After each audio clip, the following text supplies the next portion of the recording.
สุดท้ายเนี่ยต่างออกนี่ทั้งไงนี่ยังเรียนบอกแปลอัตบทคล้ายๆจีภาษาอังกฤษ Inside the White House ในข้างขนมสตวิมีน The White House 1600 Pennsylvania Avenue Washington D.C. is the most famous address in America สตวิมีน1600 Pennsylvania Avenue Washington D.C. គឺជាអាសយដ្ឋានដែលល្បីល្បាញជាងគេបំផុតនៅប្រទេសអាមេរិក It is where the United States President works, but it is also his private home where he lives with his families. វាគឺជាកន្លែងដែលប្រធានាធិបតីសហរដ្ឋអាមេរិកធ្វើការប៉ុន្តែវាក៏ជាផ្ទះឯកជនរបស់គាត់ផងដែរដែលជាកន្លែងដែលគាត់រស់នៅជាមួយនឹងគ្រួសាររបស់គាត់ He has children birthday parties, holiday dinners and weddings in this world famous building គាត់មានពិធីជប់លៀងថ្ងៃខួបកំណើតរបស់កូនកូនពិធីទទួលទានអាហារពេលល្ងាច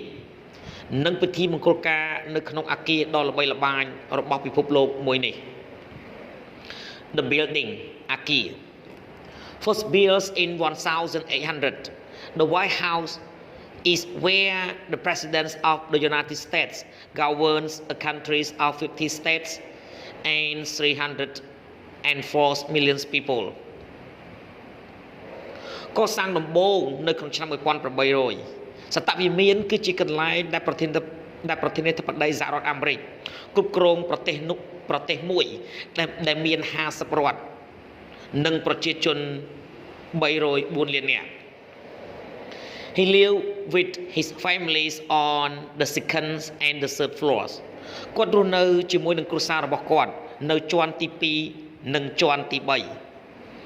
There are 16 bedrooms, a living room, a kitchen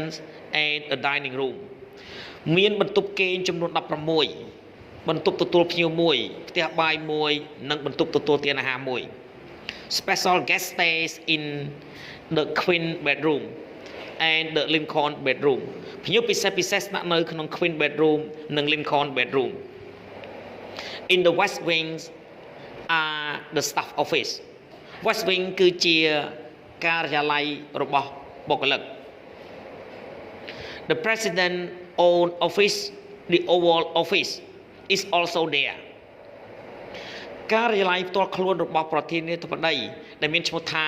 Oval Office ក៏ស្ថិតនៅទីនោះដែរ It has 3 large windows behind the president desk and there is a fireplace at the end មានបង្អួចធំចំនួន3នៅខាងក្រោយតុការិយាល័យរបស់ប្រធានាធិបតីហើយមានចង្ក្រានកម្ដៅមួយនៅផ្នែកខាងចុងនៃម្ខាងទៀត Each new president chooses new curtains, new furniture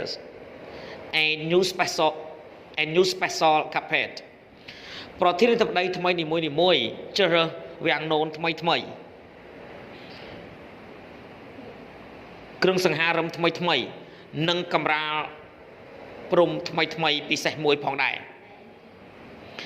There are pictures of all presidents on the walls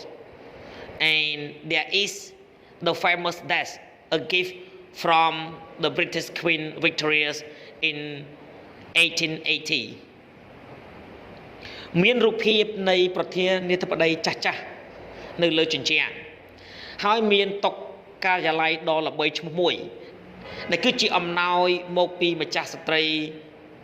ចក្រភពអង់គ្លេសដែលមានព្រះនាមថា Victoria នៅក្នុងឆ្នាំ 1880 The White House day by day សតវិមានពីមួយថ្ងៃទៅមួយថ្ងៃ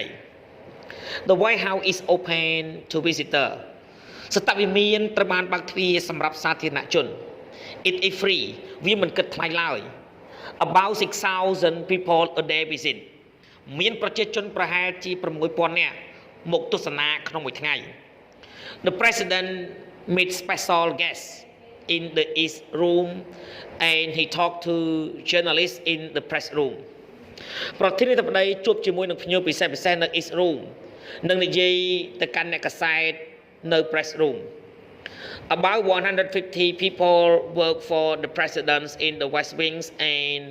for the first ladies in the east wing មានមនុស្សប្រហែលជា150នាក់ធ្វើការសម្រាប់ប្រធានាធិបតីនៅ West Wing និងសម្រាប់ស្ត្រីទី1នៅ East Wing another 100 people look after the building days and night មានមនុស្ស100នាក់ផ្សេងទៀតមើលថែអគារទាំងថ្ងៃទាំងយប់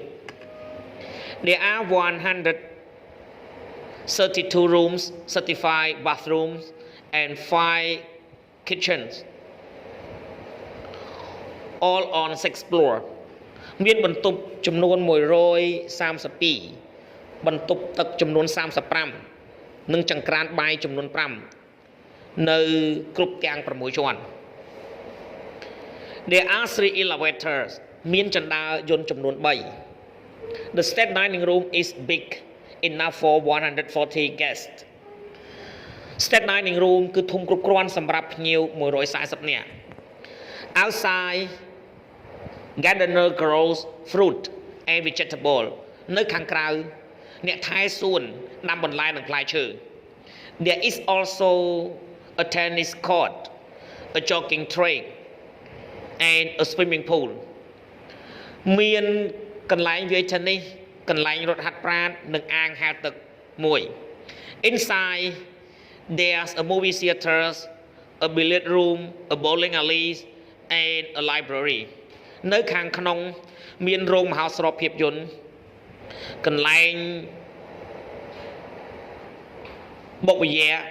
កន្លែងបោះប៊ូនិងបណ្ណាល័យមួយ a former president Reagan said the White House is like an extra hotel ដោយដែលអតីតប្រធានាធិបតីលោក Reagan បាននិយាយថា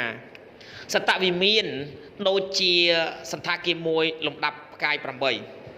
អរគុណសម្រាប់ការទស្សនាវីដេអូសូមជួយចុច Subscribe Like Share និងរូបកណ្ដឹងទៅកាន់ Channel Don Sreyoun ដើម្បីទទួលបានវីដេអូថ្មីៗសូមអរគុណ We can cook can you We មិនអាចចម្អិនអាហារបានទេហើយចុះអ្នកវិញ We So what can I do ដូច្នេះតើខ្ញុំអាចធ្វើអ្វីបាន Speak a foreign language និយាយភាសាបរទេស Well yes I can speak French and Spanish a little bit but just a holiday Spanish បាទខ្ញុំអាចនិយាយភាសាបារាំងនិងភាសាអេស្ប៉ាញបានបន្តិចបន្តួចប៉ុន្តែវាជាភាសាអេស្ប៉ាញសម្រាប់ថ្ងៃឈប់សម្រាកប៉ុណ្ណោះ Cooking ការចម្អិនអាហារវិញ No I can't cook at all ទេខ្ញុំមិនអាចចម្អិនអាហារបានតតែសោះ My mom can she a fantastic cook ម្ដាយរបស់ខ្ញុំអាចគាត់គឺជាអ្នកចម្អិនដ៏អស្ចារ្យ Sport well I think I'm quite good at sports My cousin Afi say I'm not because I can't skateboard but skateboard not a sport កីឡាបាទខ្ញុំគិតថាខ្ញុំពូកែខាងកីឡាជាច្រើនបងប្អូនជីដូនមួយរបស់ខ្ញុំ Afi និយាយថាខ្ញុំមិនពូកែតតែសោះពីព្រោះខ្ញុំមិនអាចជិះស្គីក្តារបន្ទះបានឡើយប៉ុន្តែស្គីក្តារបន្ទះមិនមែនជាកីឡាឡើយ I can swim of course ខ្ញុំអាចហែលទឹកបានតាមពិតទៅ Everyone can swim ខានដីអ្នកគ្រប់គ្នាអាចហែលទឹកបានមិនថាអញ្ចឹង I can swim very well I like swimming and I like tennis ខ្ញុំអាចហែលទឹកបានយ៉ាងល្អខ្ញុំចូលចិត្តហែលទឹកហើយខ្ញុំចូលចិត្តកីឡា tennis I can play tennis quite well ខ្ញុំអាចលេង tennis បានយ៉ាងល្អ but skiing is my best sport I love it and I can ski really well really fast ប៉ុន្តែខ្ញុំជិះស្គីប៉ុន្តែការជិះស្គីគឺជាកីឡាដែលខ្ញុំចូលចិត្តបំផុតខ្ញុំពេញចិត្តវាហើយខ្ញុំអាចជិះស្គីបានយ៉ាងល្អបានយ៉ាងលឿន Music instrument ឧបករណ៍តន្ត្រីវិញ Well no I can't play any musical instrument បានទេខ្ញុំមិនអាចលេងឧបករណ៍តន្ត្រីអ្វីបានតតែសោះ My dad can play the guitar brilliantly and my mom can play the piano a bit but I can't play anything at all ឪពុករបស់ខ្ញុំអាចលេងហ្គីតាបានយ៉ាងល្អហើយម្ដាយរបស់ខ្ញុំអាចលេង piano បានបន្តិចបន្តួចប៉ុន្តែខ្ញុំមិនអាចលេងអ្វីបានតតែសោះ Klop Patra Stratan singer Klop Patra Stratan គឺជាអ្នកចម្រៀងម្នាក់ Klop Patra Stratan is a singer Klop Patra Stratan គឺជាអ្នកចម្រៀងម្នាក់ She was born on October 7 2002 in Moldova near Romania នាងបានកើតនៅថ្ងៃទី7ខែតុលាឆ្នាំ2002នៅ Moldova ក្បែរ Romania She could sing beautifully when she was just 2 years old នាងអាចច្រៀងបានយ៉ាងពិរោះនៅពេលដែលនាងមានអាយុទើបតែ2ឆ្នាំប៉ុណ្ណោះ When she was 3 she made an album La Vostra the Tray Annie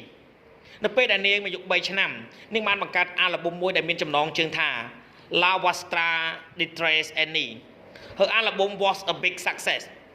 អាល់ប៊ុមរបស់នាងគឺជាភាពជោគជ័យដ៏ធំមួយ 150,000 were sold around the world 150000ត្រូវបានលក់ពាសពេញពិភពលោក